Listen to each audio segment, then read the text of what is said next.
可以听到。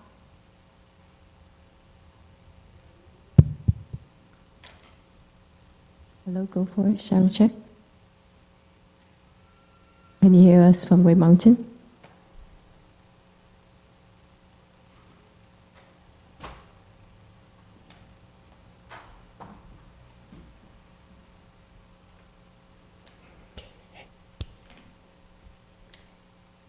Please.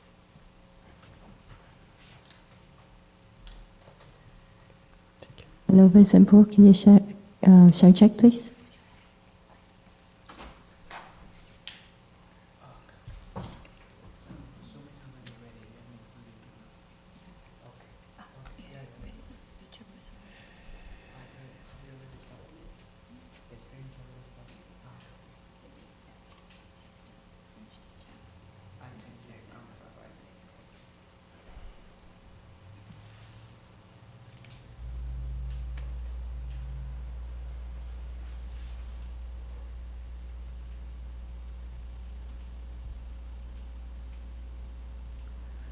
Hello, go for it.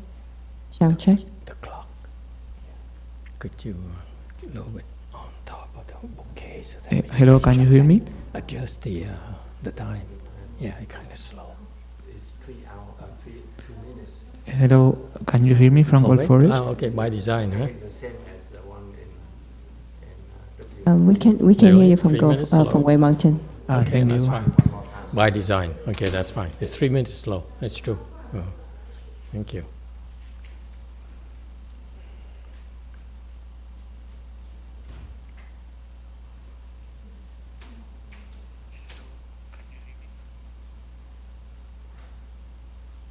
Vincent G, sound check.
You ready? Okay, very good. Hello everyone. Thank you for joining our Chan class by Asia Timeline. It's a real pleasure to be able to do this again with you. I'm fascinated by the patriarchs of old, especially great masters Wei Shan and Yang Shan, the founders of our Wei Yang lineage. And it's way before our time, so the only way that we have information about how they taught was through these anecdotes. So thank you for the opportunity to investigate all of them with you. I'm always curious as to how they used to train their disciples, transfer the knowledge to the next generation. And this is what patriarchs are supposed to do. Okay, and so it's a real treasure to have these anecdotes. And we're coming to the end of these anecdotes.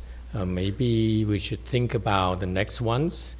And I thought of, I told you already that I'm interested in Master Ma Zu. I don't like his peer. It's considered at the time he and another Chan master was very, very equally respected, Master Shu Tou. I just don't like Shito. What I've seen, his teachings and his style of teaching, and the various anecdotes between him and his students, I didn't quite. It doesn't strike a chord with me. Thank you. And so I'm very interested in Ma Zu. Okay, and I think he's the one who predicted that later there will be a monk who will come to China and will propagate Mahayana under him. A flower of 5 petals will bloom in China, and that's what he predicted, that the 5 Chan houses in China would be established, and these Chan masters were from a lineage of great master Ma Zu. Okay, Ma Zu was predicted as a horse that would trample all the demons and the externalists, and under him will arise the 5 houses. His lineage will give rise to the 5 houses of Chan in China. So you can see that, as you can see, this Ma Zu personality here is something else. So I'm curious about, maybe you can help me find some materials on Ma Zu. I'd love to study more about Ma Zu. And so that's what I like to do next, if possible. All right, and of course, give me some time to look into it, because I'm just like most of the Chan masters. I don't get these anecdotes at all. And so I'm looking forward to doing them with you, because then I can learn more about your perspective, your insight into the Chinese culture, maybe some materials on how Chan was taught back then in China. I'd love to learn about it. I think that Chinese Chan is really, really special. As, for example, compared to the Indian Buddhism, because I don't know much about the Indian Buddhism, but from what Master Ching Liang's extraction or references to what they teach in India through his prologue here, that we would be discussing a little bit later on in the evening here in San Jose. I don't have much affinity with them either.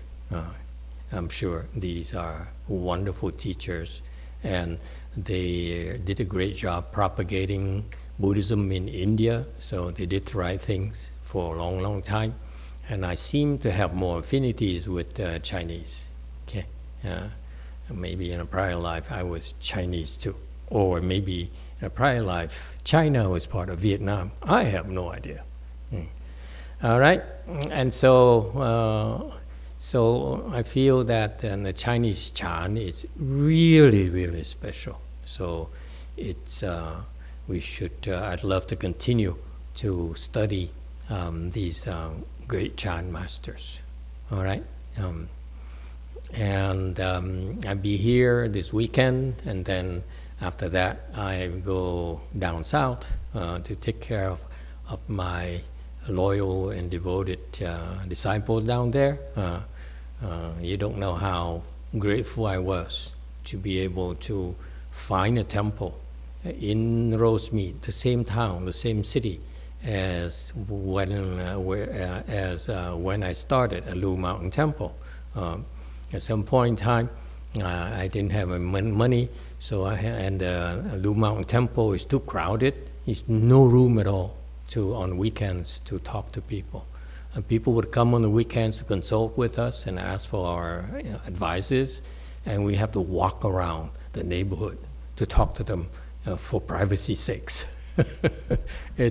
Every single corner of the property you always run into someone.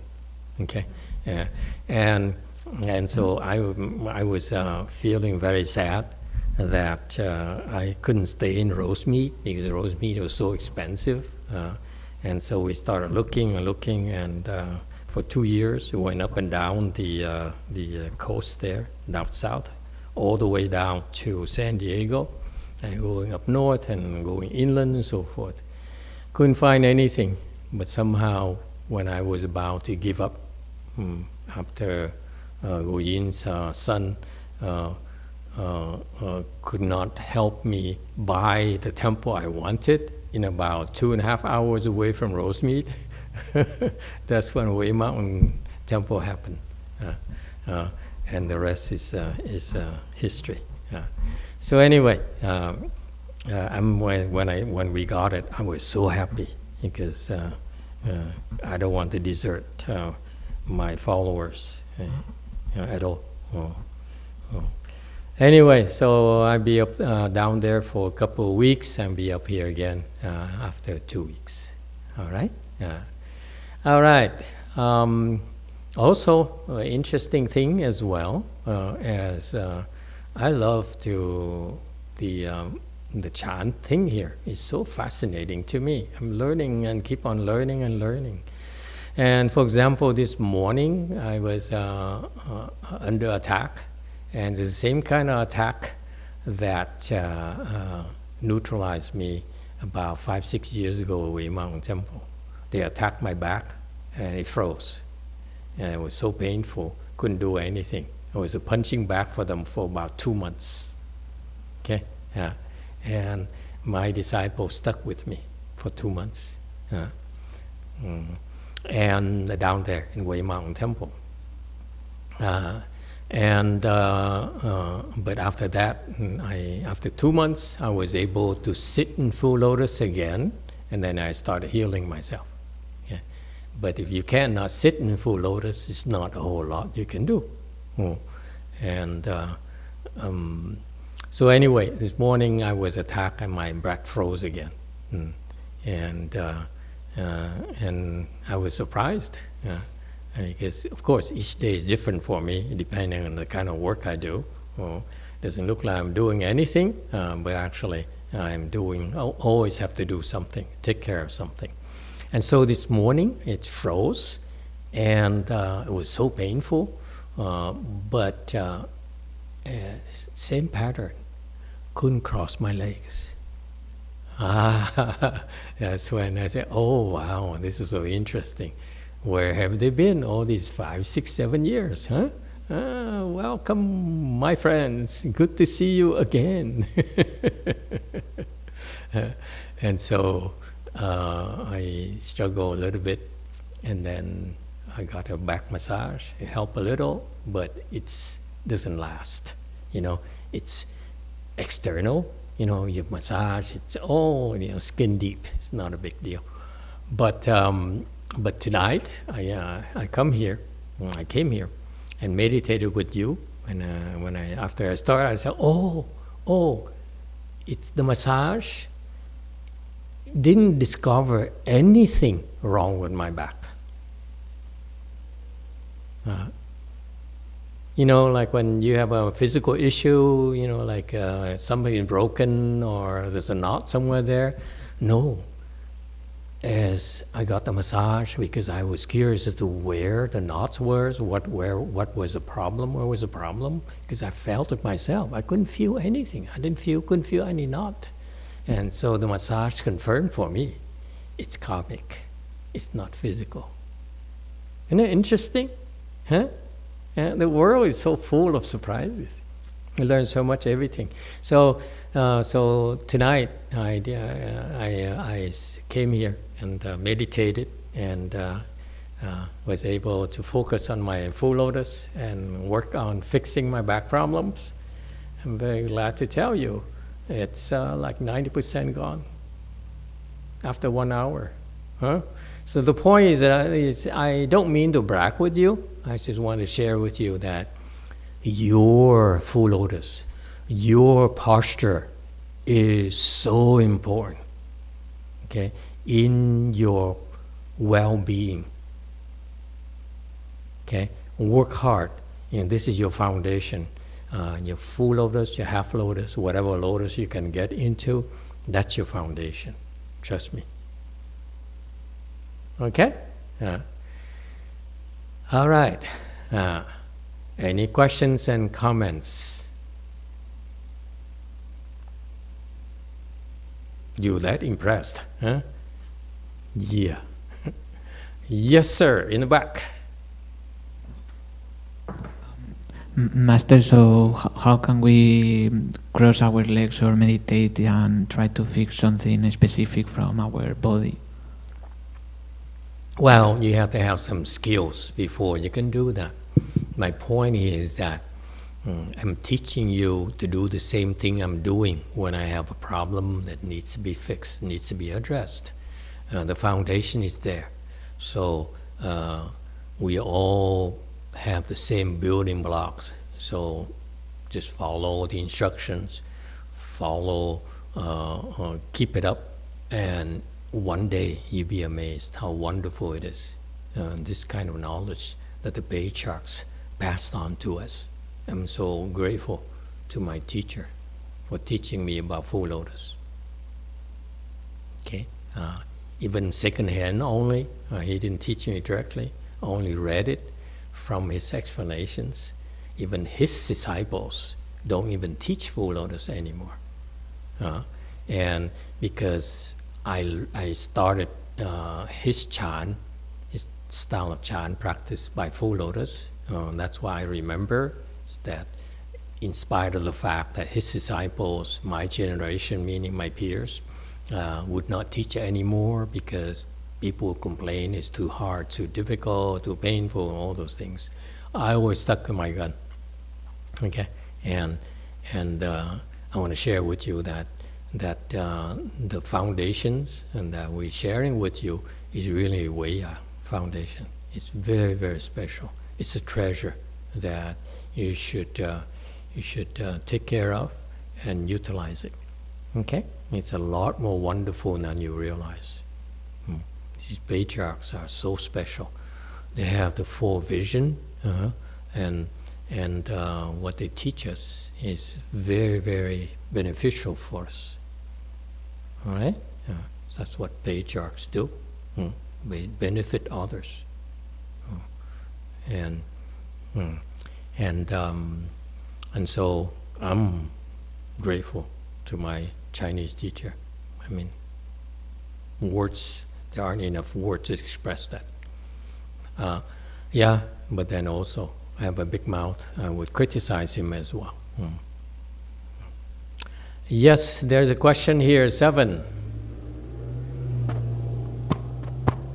Master, I'm not sure I understand the 不是善不是恶, but when you were sharing the story, I keep looking at the slide. I wonder whether this is actually a good illustration of this teaching.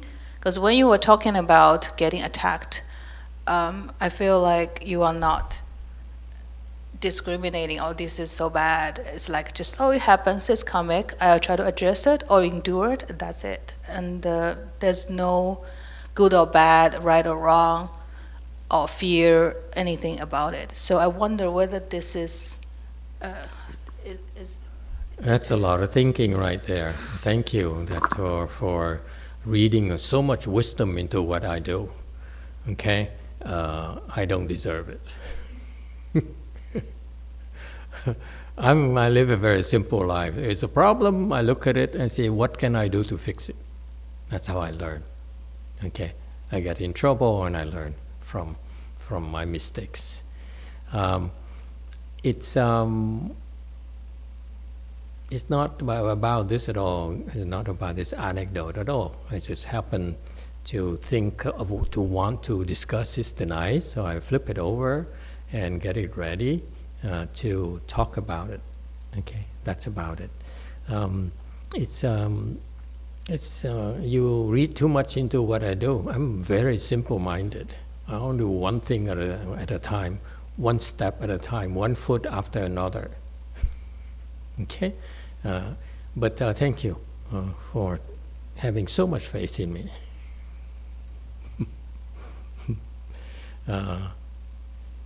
It's no big deal. Yeah, to me, it's to tell you the truth. I was unhappy in the morning. I said, "Why me? Oh God, why me? I'm such a nice guy.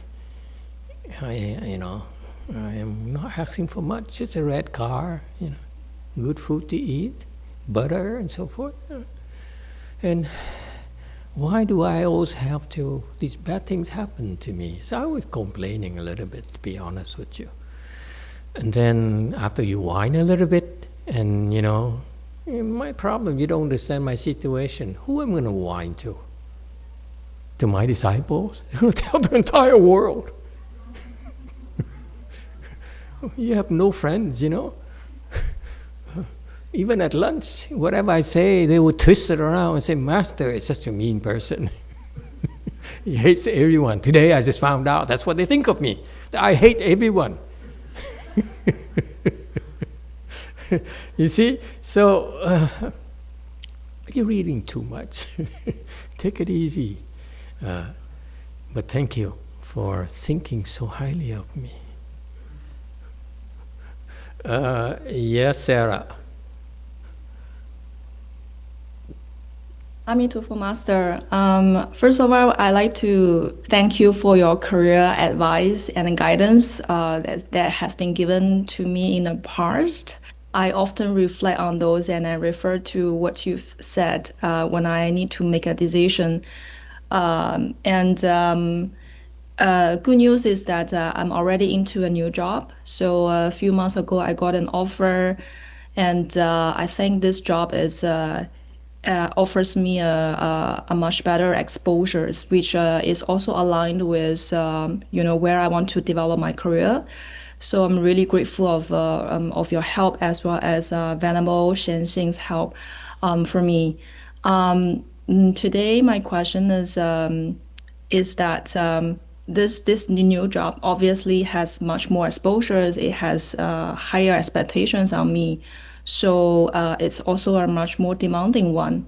I often find myself time to time feeling not the real capability, but feeling like anxious and feeling difficult. So I think this is slowly I also come to realization that this problem may be one of my biggest career ceiling to myself. So my question is, how can I stay more calm, appear as more at ease and composed, even in a much more demanding and more stressful environment? That's my question. Okay. Congratulations on getting the job that's of interest to you. You have a chance to grow professionally, so seize it and try your best. Okay?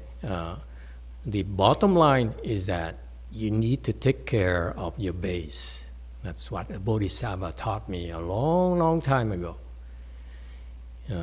And so what is your base? That's why I thought of myself a long time ago, what is my base?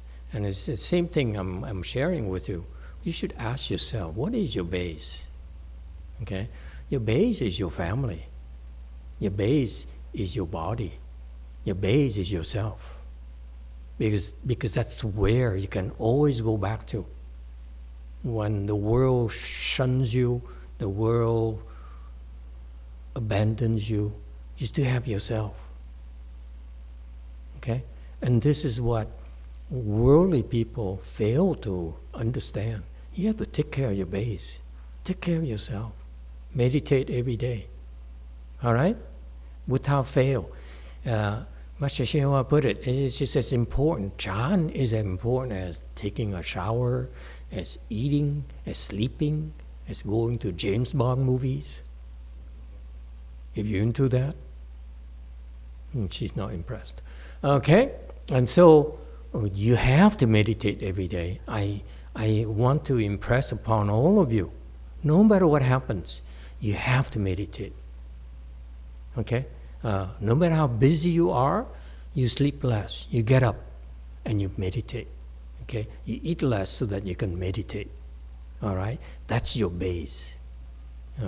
And if you take care of your base, okay, then you'll be much better adept at addressing your challenges in life.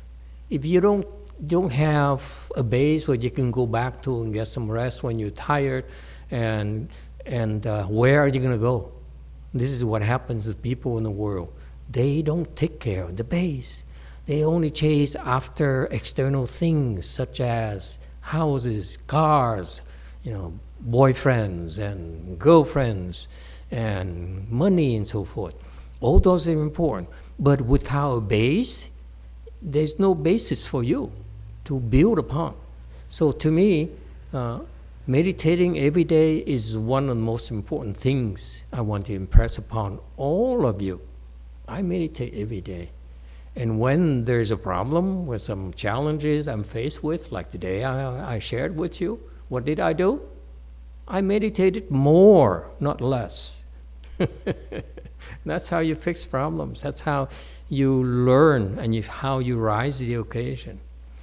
Ordinary people, when they're faced with challenges, they simply kill themselves. They work themselves to death, okay?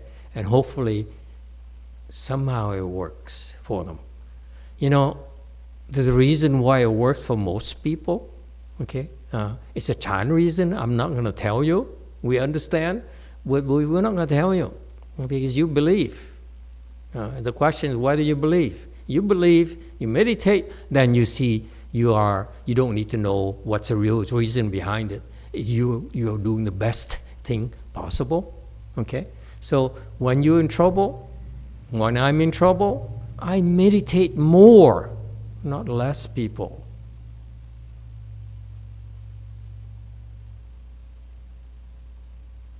Okay? That's how you're going to be able to rise the occasion. This is how you'll be able to improve, to handle more challenges out of life.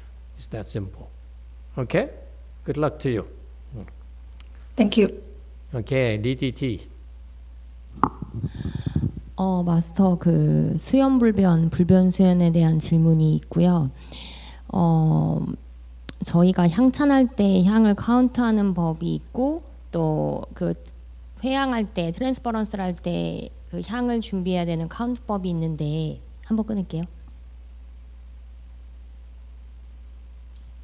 Master, I want to know about the same concept of following the condition but do not change but follow the condition.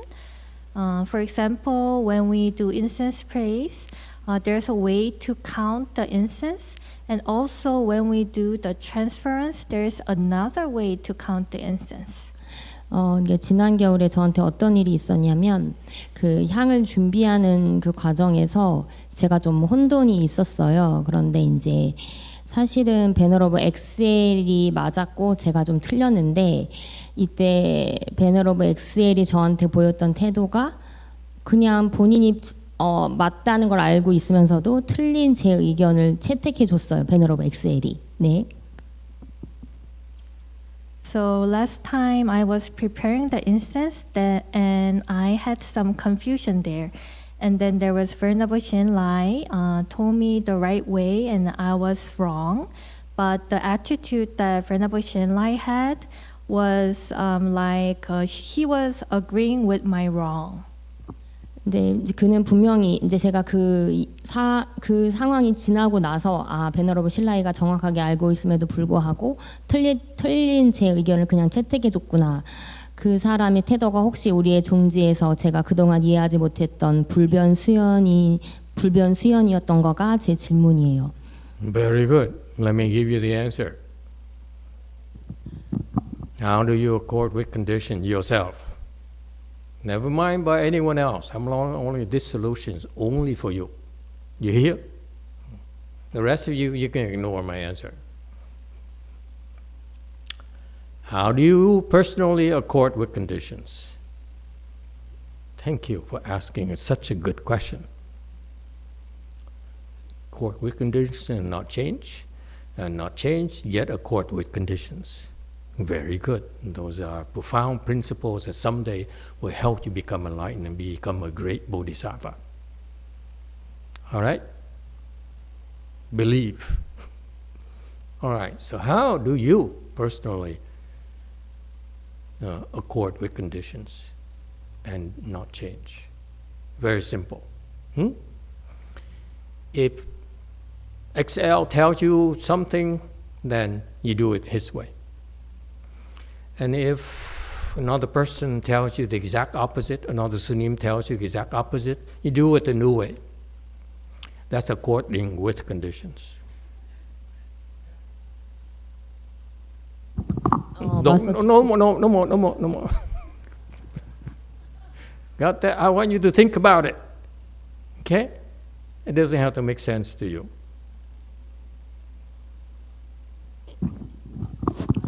I told you already. You don't accord with condition. I told you that's okay. Got that? You're thinking too much. You say, what is the right way?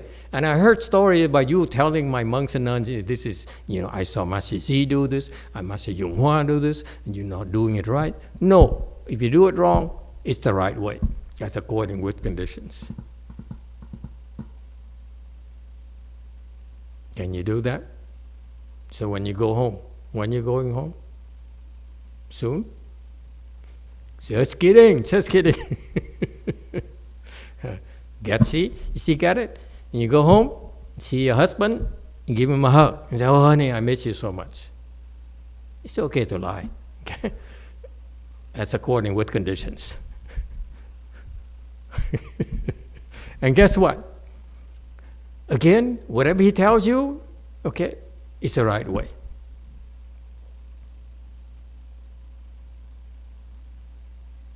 I hope it helps. Don't think so much. Thank you, everyone. Let me go into my anecdote. Okay. Do not think of either good or evil. Okay. Master YongHua asked the head monk, do not think of either good or evil. At this very moment, what would you do? The head monk replied, at this very moment is where I put my life. The master said, why don't you ask this old monk? The head monk replied, at this very instant, I don't see the master. Master YongHua declared, I cannot teach you. Got that? All right. Chan teaching. Very fundamental. We always think of good and evil. Yeah? Huh? That's good. That's bad. Jumi is good. Well, whatever you want to think. And not Jumi is bad. Something along that line. Got that? Okay. So we always, in America, we call it a sense of righteousness, which I liked, because that's what the Christians, the non-Buddhist, religious people, they learn. And they adhere to the principle of right and wrong, good and evil, and so forth. It's a good thing, okay? But in Buddhism, okay, in order for you to develop your wisdom, you need to do not think of either good or evil. That's a Chan teaching. Okay? That's also a certain teaching, by the way. This is why what amazes me about these teachers. Okay? Yeah. And so Master YongHua saw an opportunity there and said, do not think of good and evil. You hear? So what are you doing? What would you do? What is the message? You're always thinking of good and evil yourself. Okay? And I want you to stop it. And when you stop thinking of good and evil, what are you doing? See the teaching?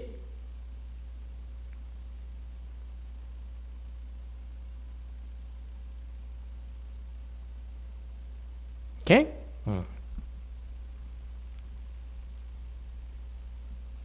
It's just a specific case of this guy is always thinking of good and evil. This particular head monk. Who's a head monk? A head monk is the senior, the number one. Usually the 上座, the usually 和尚, usually the 第一座, the person, especially this is in a monks, okay, in monks' temples. It is a person who sits right there on the first cushion on that side. That's the head monk, okay, and so you follow his lead, okay. And if he in a ceremony, when he bows, you bow. When he gets up, you get up, and so forth. He walks, you walk. Okay, you don't do things on your own. You follow the head monk. All right. You also serve a purpose as well as, to me, it seems to be that they are also assistant teachers. All right. So you newbies come in. Especially sanghas or visiting sanghas or novices or new monks and so forth, they would, if they have questions, they would come to this head monk to ask for clarification. Like when the great master, spoke Dharma and they couldn't get it, they could come and ask him. Okay. Otherwise, Master Yang Shan will be bombarded with too many questions and people knocking on his doors constantly. So he's like, I guess, is that he's probably is able to, is a room entering disciple. When he could not find the answer, he would come to the master's room to ask for help. Okay, it's called room entering disciple. All right? Because it's usually off limits. The master's quarters are usually off limits to the other disciples so that the master can do what the master does. So anyway, this head monk is very important position in the Chan monastery. And so the master taught him, do not think. In other words, stop thinking of good and evil. Okay? You hear me? So, what are you doing?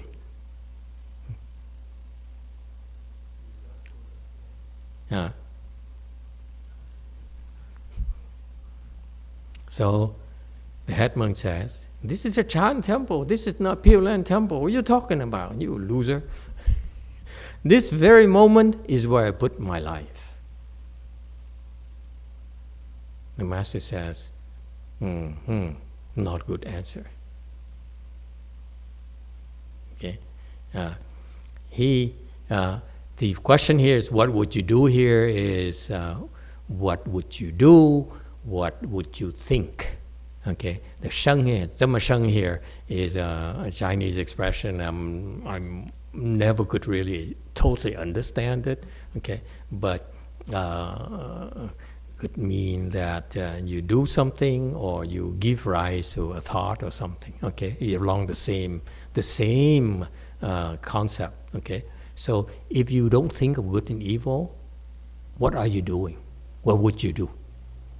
Okay, and the reply is that you want to ask me where, what I'm doing this moment. This is the moment where I put my life.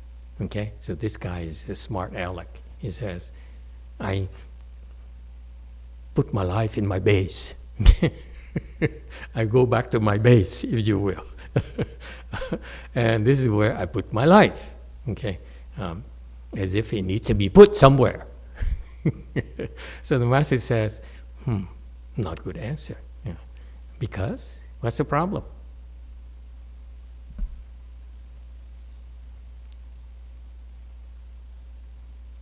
It's the wrong answer. Okay? So how would the master ask? How would the master teach him? He says, why don't you ask me? Why don't you ask me the same question and see what and hear what my answer. Okay? And head monk then says, but at this very moment, okay, I don't see you. So Master Yang says, I can't teach you. You are a BSer. I caught you already. Okay, I caught you BSing, always plotting. This is advantageous or not. When you say good and evil, it's about good and evil. It's about gain and losses.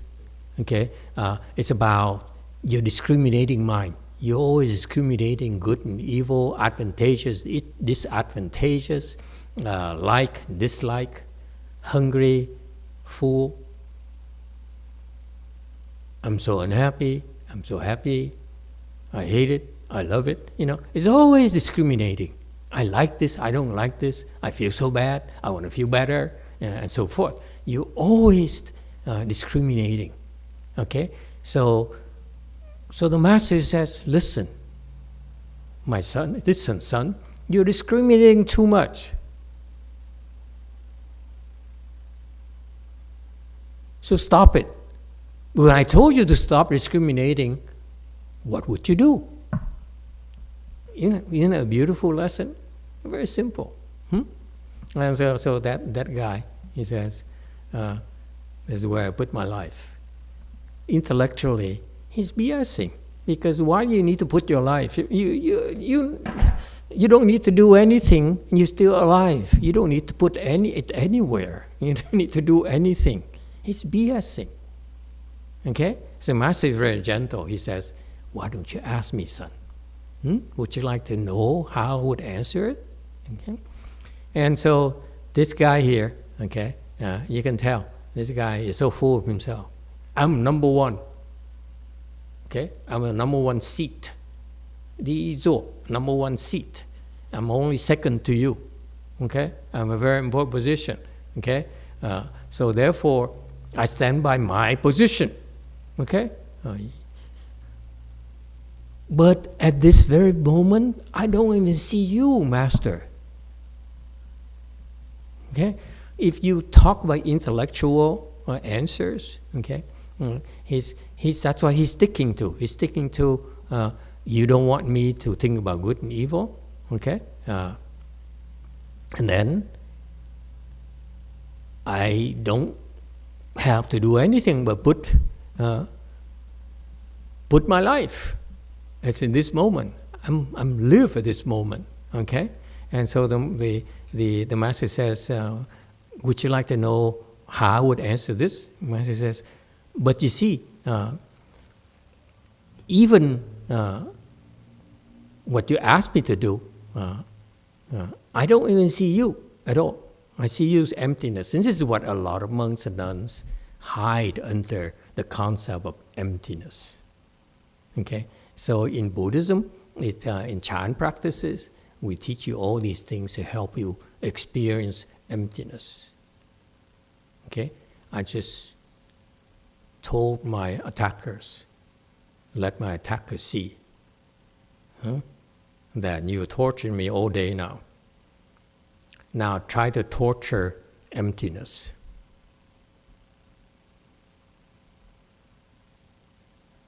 It's like punching into the void. You can punch all you want. The void is still unaffected. Okay? So this is what a lot of monks and nuns do. They hide behind this emptiness concept. What anger?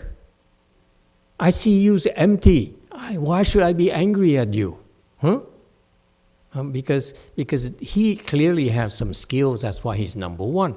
Okay, but so these people, they are stuck on that concept, and they hide behind these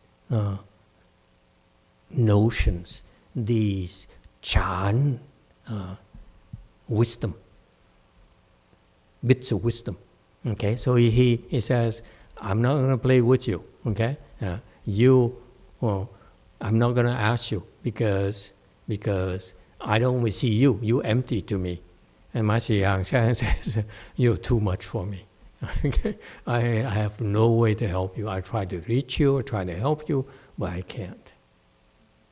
A master has to be true to himself, to his disciples. He says, I try to help you, but you know what, son? I can't teach you.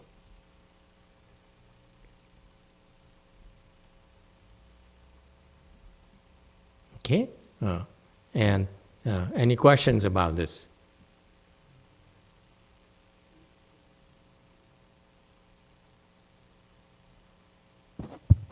Hello. DTT. This is reminding me of an American movie, if I can share. Goodwill Hunting, and it's about a smart aleck kid, and the therapist says, okay, well, what do you want to do with your life? And then the kid says, I want to be a shepherd, in a Boston accent. And he said, okay, get out of my office, and he wouldn't teach him anymore. So that, it just reminded me of that movie, that one part. What did the boy say? I want to be what? I want to be a shepherd, like a farm shepherd or something, or A shepherd. a shepherd. I want to be a shepherd. And then he said, well, hey, don't waste my time. Get out of my office. I see. Yeah. And so these people are dishonest. Okay. They don't want to engage. They don't want to learn. Okay. And that's why Master Yang Shan here, he says, I can't really help you at all. And to be a teacher, you have to be honest. You can't help everyone. Okay. Yes, 7. Master, if the head monk asked Master Yang Shan, what would you do? What would be the answer? I don't know. He never answered. So we don't have a chance to know what's a wise answer. Master, can I ask you that? One thing of good and evil? If we don't think of good and evil at What this would you moment, do? what would you do? Yeah. Okay, so you want to play a role play? Go ahead and ask me. Okay, Master, at this moment, if you do not think of Don't say master because it puts me in a disadvantageous position. I need to deliver. Okay? do not Just say do not think of either good or evil. No, teach me. Go ahead. Use a tone. Teach me. Talk down to me. Oh no. See, she's discriminating. Okay. Oh yes. I'm discriminating. Yes, I did not accord with the. Do not think of high or low. Do not think of either good or evil at this moment. What would you do? At this very moment, that's where I put my life. Why don't you ask this young girl? This young girl? Sorry, young woman. Why would I? I can't teach you. I didn't ask. You teach me.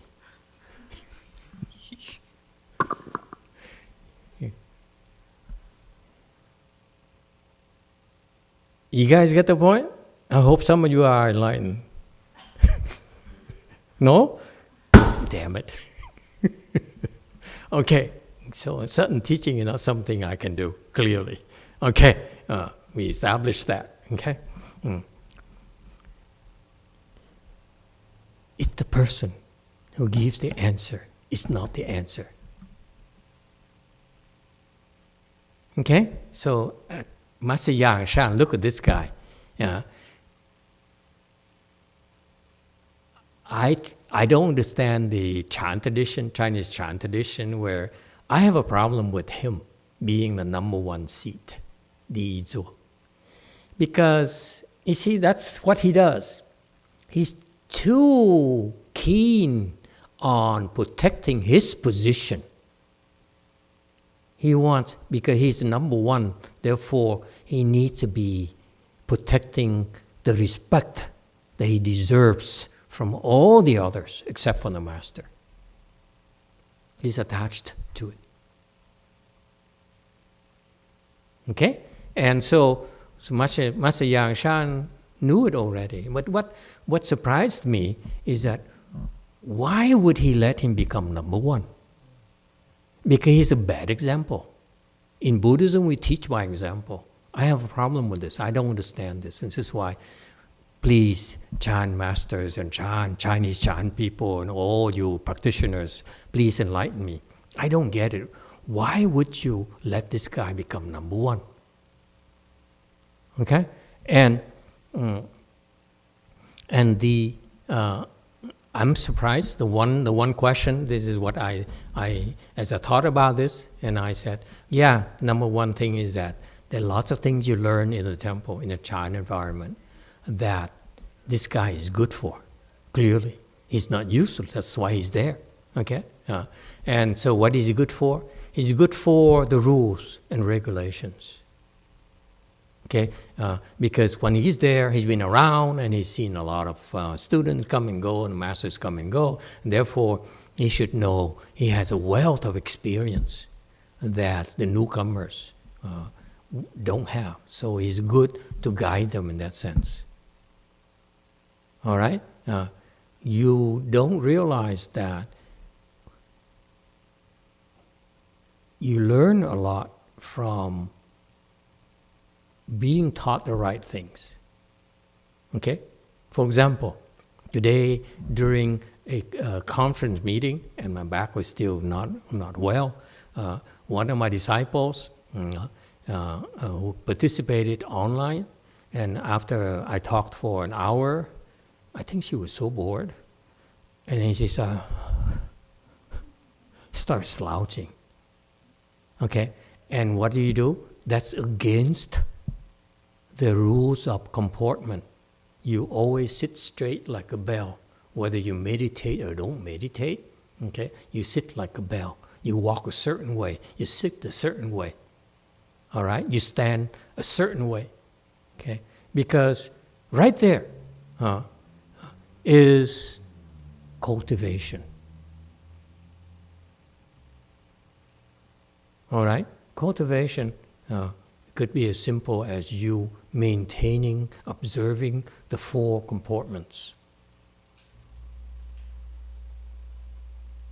Okay, so this Di Zuo, the number one seat there, the leader there, will be responsible for enforcing those rules and reminding everyone, you should hit the wood fish a certain way, should walk a certain way, sit a certain way, because that's the proper comportment that the Buddha taught. You don't need to have samadhi power, samadhi, don't need a whole lot of wisdom. You only need experience. Okay?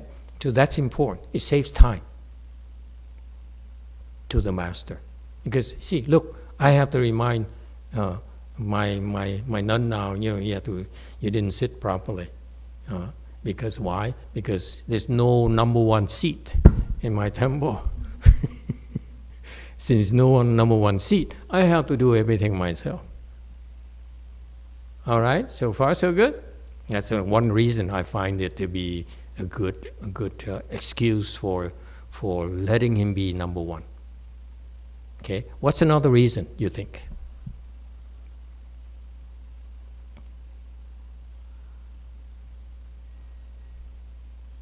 My personal experience. Let me share with you.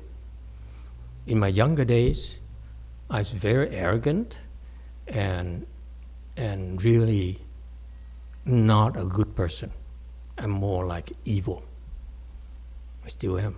Once evil, always evil. Let's face it. All right?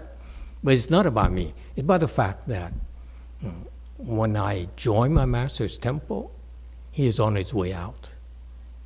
He was dying. He was in such pain every day.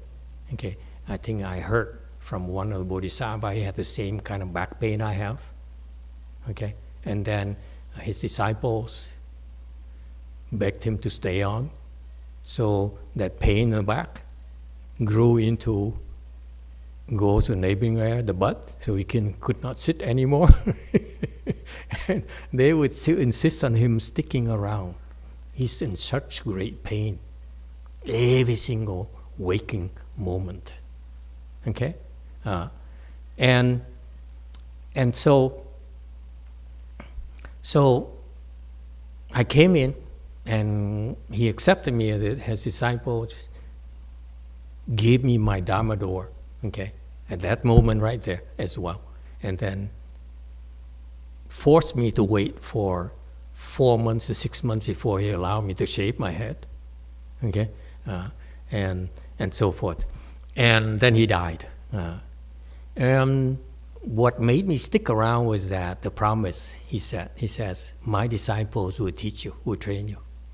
I said, great, these people, I have nothing to fear, okay? My future is assured because I didn't give up my prior life to be a high school teacher, okay? And so forth, and become a monk. Come on, man. And lo and behold, I look up to them, and of course they didn't like me at all, too arrogant. I just more or less have the attitude that, so I'm here, teach me. You're supposed to teach me, My master said, so I'm supposed to train this generation, so train me. How stupid I am, okay? And of course, they didn't like me.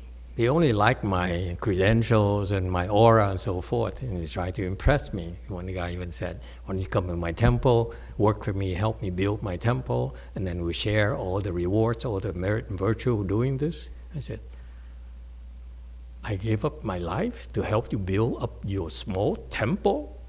Who do you think I am? I even think, who do you think you are? Who do you think I am? It's so sad, It's nothing to be proud of. So anyway, so 4.5 years, I really didn't learn much at all. Okay, I was very unhappy. After that, I left, and I said, "Wow, since I patiently waited to look for another teacher, since these people can't teach me, let me, conditions arose, and I had to leave. I decided to leave." And so I went out and looked for another teacher. And I look and look and look, I couldn't find anyone at all. Okay. And later, I came back and I said, since I could not find any teacher, and I don't want to return to lay life, that would be to admit to my family I'm a failure. Okay, that ain't gonna happen. So I'll continue. And since the only teacher that I have is Dharma, so I practice using his teachings, because he never taught me directly. So he only left the translated teachings into English. So I practice like that. And after a while, thanks to him, through him, I found some ways to practice that's different from the way he teaches. And when I realized, now I started teaching you as per his order. And I realized, why was it he made me go through 4.5 years of learning from these, excuse my language, losers? I mean, I'm very blunt, okay? I'm too old to beat around the bush anymore. Why 4.5 years? What am I supposed to learn? What is it I'm supposed to learn? I learned a few things like stop being an SOB, okay? You want to be taught, you have to be respectful, all those fundamental things. One thing I learned is very interesting to me. Again, same thing, the first seat, they tell you what to do. That's important. That they did, okay? What else did I learn?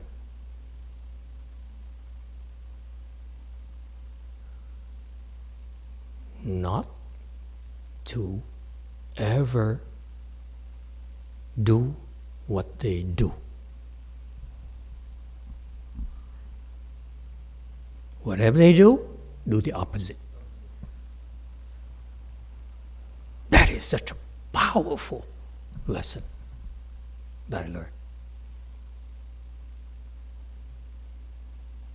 All you have to do, look at them.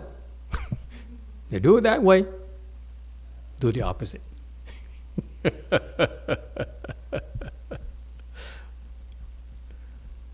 If you want to cultivate, okay?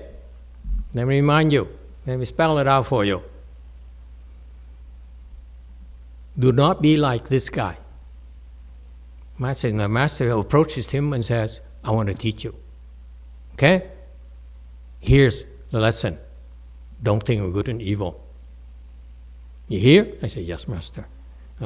Then, if you don't think of good and evil, what are you doing? He says, do not be like him.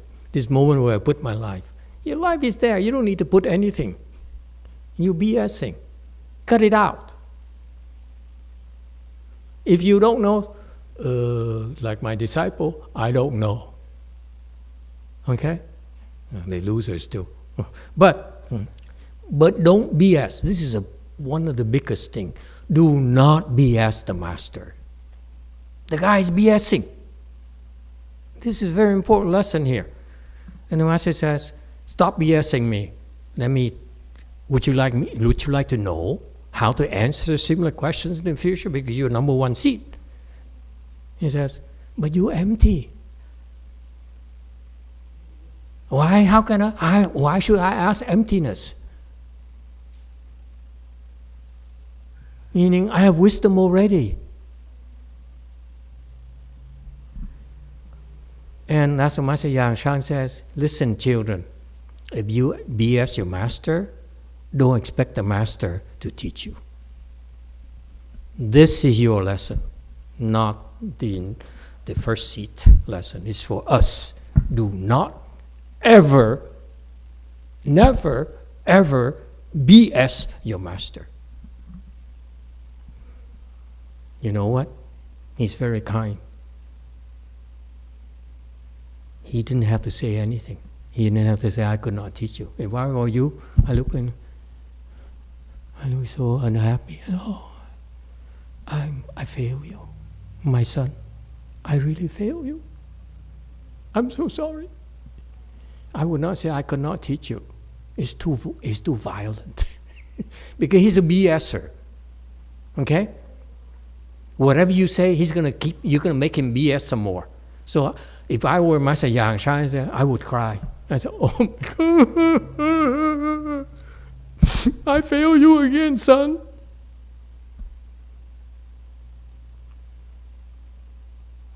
Does it help? You expect to be taught, to be trained? Do not BS your good knowing advisor. That's today's lesson. I hope it helps. So what do you want? You want face? You want to save your face so that you're still number one and people respect you? Son, wake up. A lot of people surpass you already. Huh? And they're only doing the exact opposite of what you do.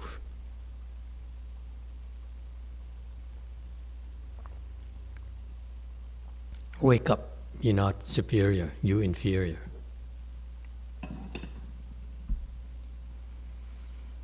It's brutal. It's very brutal. Master YongHua.